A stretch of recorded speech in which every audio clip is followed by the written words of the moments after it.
Hi guys, welcome back to my YouTube channel. Firstly, I just want to say thank you to the people who watched my last video and to everybody that subscribed. That really actually gave me a lot of motivation to upload another video in the middle of the week, because I think if people are resonating with my content, then I think I should create that and do that more. So, yes, a big thank you to the people who are watching me, and to anybody who's new. Welcome to my channel. I just hope you resonate to what I'm saying, and even if it's not, just you can listen to a girl blabbering. So, my main reason to upload a video today, I mean, just record it today. I don't know when I'm going to upload it, but I just wanted to tell you guys a little bit about my past, because that's what I mentioned that we are going to talk about it next. So I don't want to dive into a lot of details, but I'll just give you an overall summary, because that's how I remember it, as just a summary. I don't remember a lot of it because I went into therapy to heal myself for all of this. Um, okay, let's start. So, back in the days when I was in my college, I met this wonderful person whom I thought was going to be my forever, my love of the life. And along with him, I also met a lot of good friends whom I thought were my best friends forever, especially one person whom I actually trusted with everything. I mean, I used to tell him about each and everything that was happening in my life, right from what I ate to what I bought and to all the girl gossips that I had. And so, yeah, it was like a small group with me, the person that I liked, and two other guys whom I thought were my greatest friends, and that I had actually um, done something in college apart from studying. And let's say that my biggest achievement that I thought was having great friends and a good um, finding the love of your life. Oh my god. So, yeah, I mean, things were not always good between me and, let's just call the person that I liked, S. So, it was never good.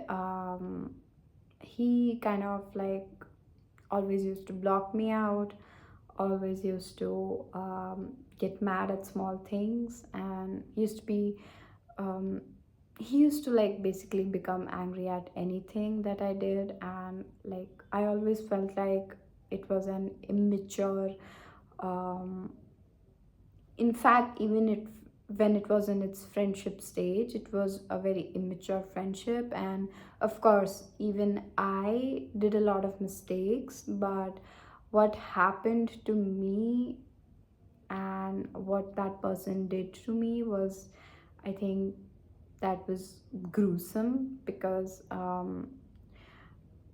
mean, I don't even feel like talking about it, but I think once it happened that so when we used to talk, and he's from a conservative family, and his mother didn't like me, and his elder sister also, somehow they didn't like me. And just to like put me down or drag me down, and stop making me talk to him, um, like they were just trying to do that.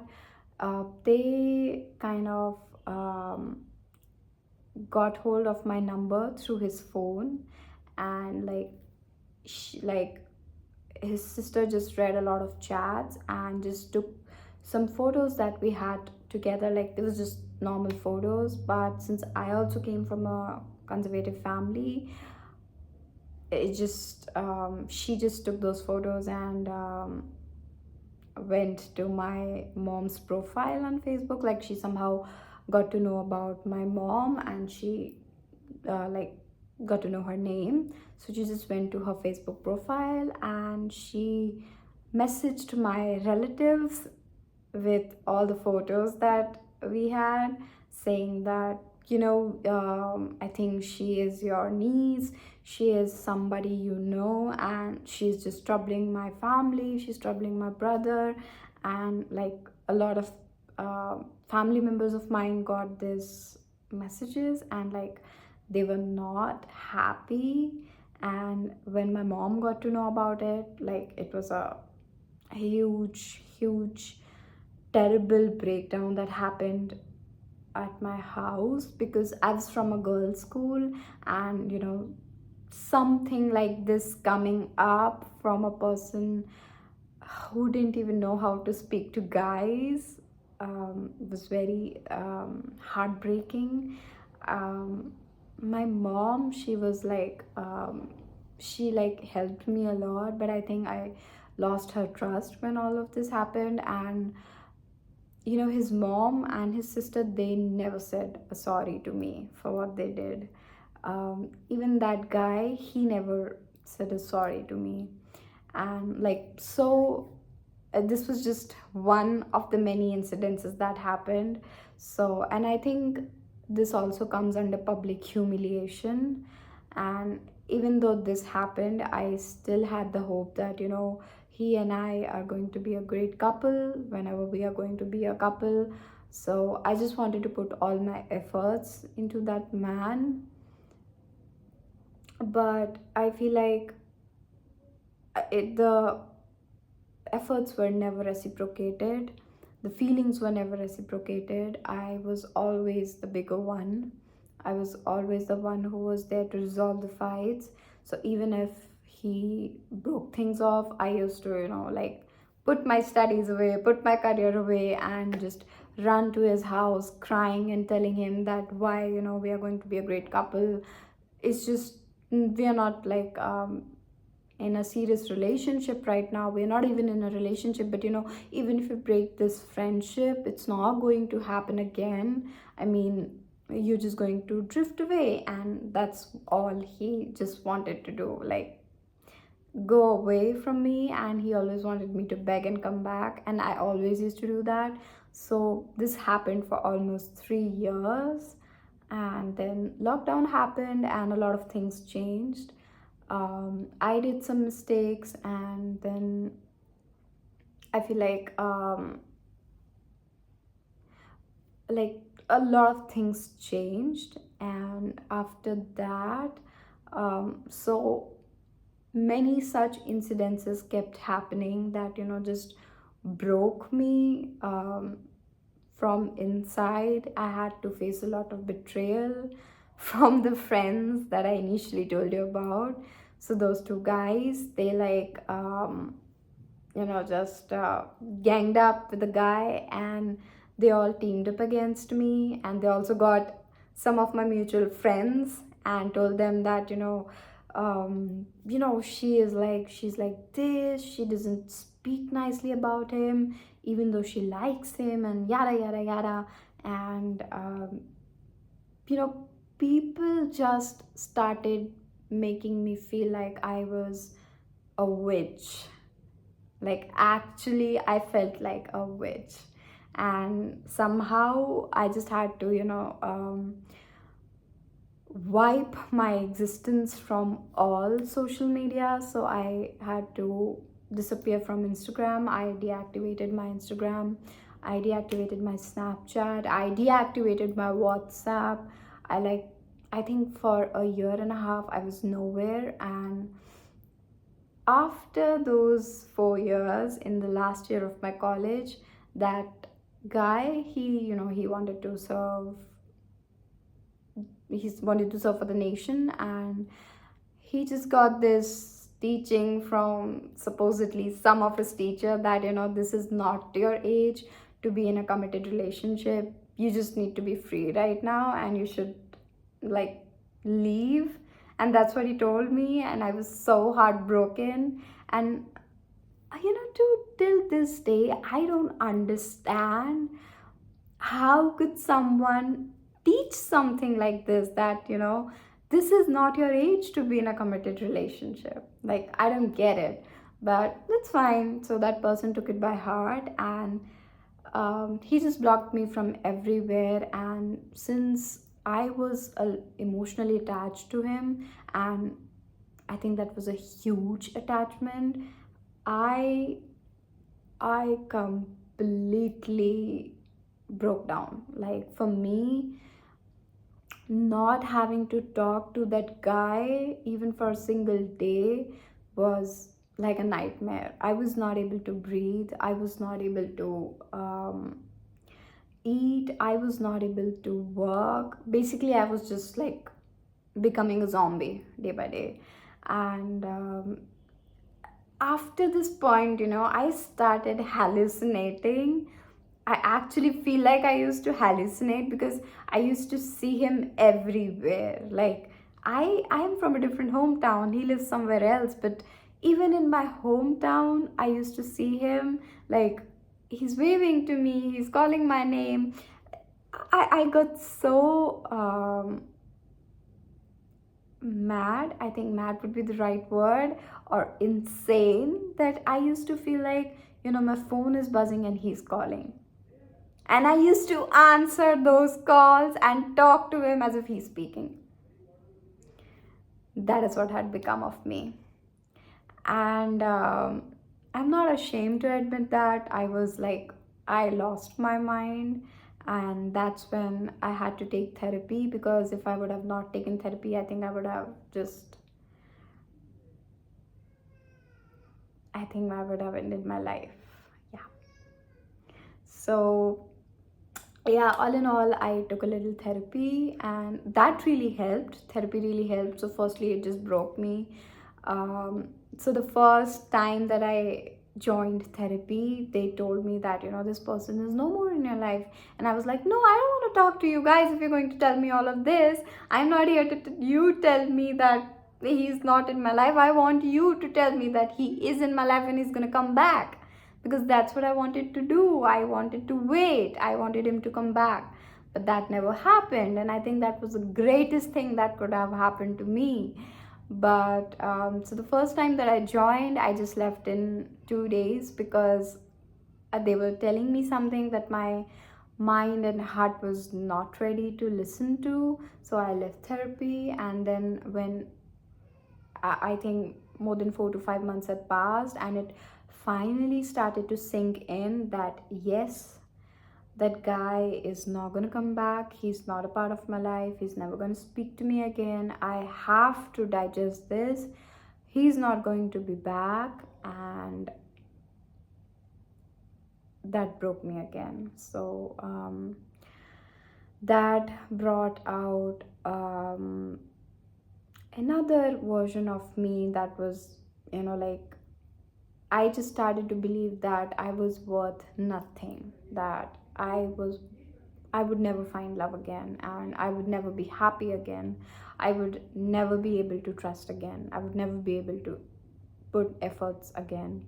So I think after that, it took me another 5 6 months to accept that he's not going to come back. And then I properly started my therapy again. And that's when it hit me that, I don't need somebody to make me feel whole. I don't need a man to love me the way I want a man to, because I can do that myself.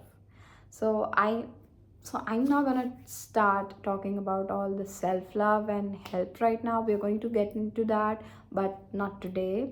But here is what I realized, that if you keep running after something, it's going to make you run more.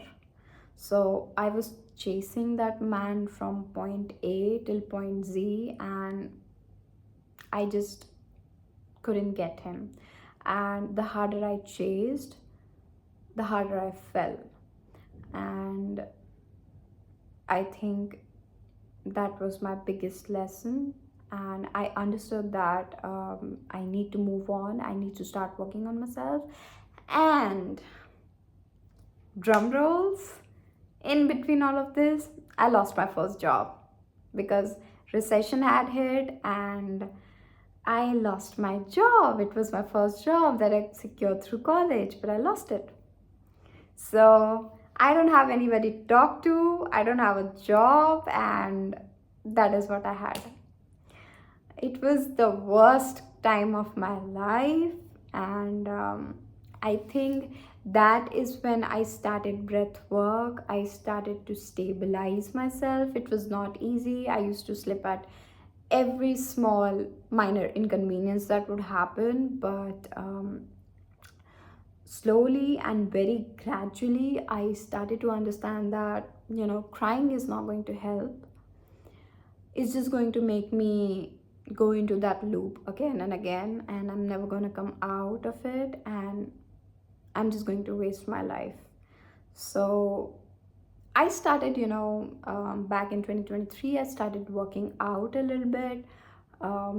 I started to study, to, like, because I had to start searching for a job again. It was very difficult for me, but I started studying, I started applying, and cut to April 2023, I got a job, and I'm so grateful for this job. And yeah, so basically it took me a year to move on, and a lot of things happened in that year. A lot of things happened before that year. So I would say the last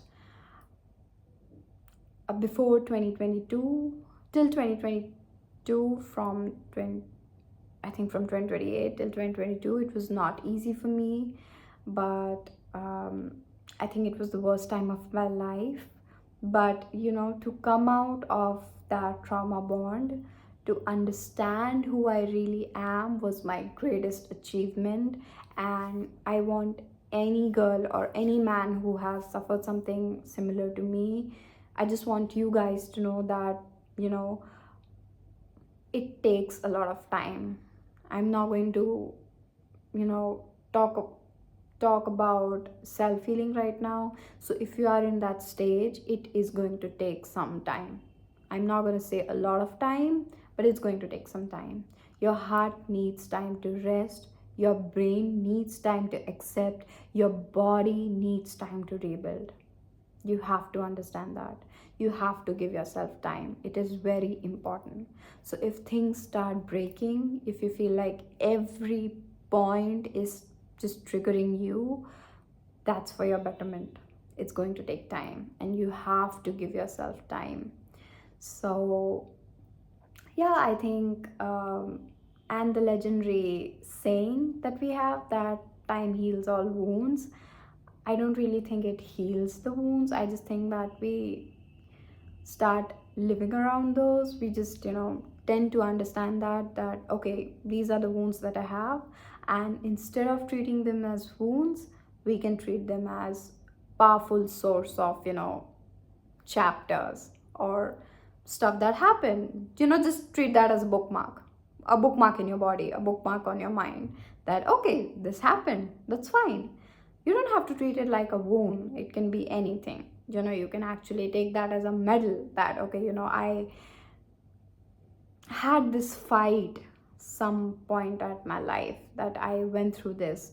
So yeah, we can treat it like that. And yeah, I think that is pretty much about my past. I know I have not said a lot of things because I don't want to. I honestly have forgotten a lot of stuff because, again, when I went to therapy, they made sure that I forget a lot about my past because it was not really healthy. It was not okay for me to remember all of that. So yeah. So yes, that was about my past. I hope you enjoyed listening to my side of the story, and I just hope that we keep getting to know about all of this, and I keep getting to vent it out and tell you guys what all happened. And things are going to get better. We are going to come into healing. We are going to start the motivation talks soon, and yes, everything is coming afterwards. So give yourself time. If things are not going that good, just hold on to it right now. Things will get better. God is with you. I am with you. And things will turn around. Like, trust me, things will turn around for us. We are going to win. No matter whatever happens, no matter how much time it takes, we are going to win. We are going to regrow. We are going to heal. We are going to glow. I think I should make this my motto.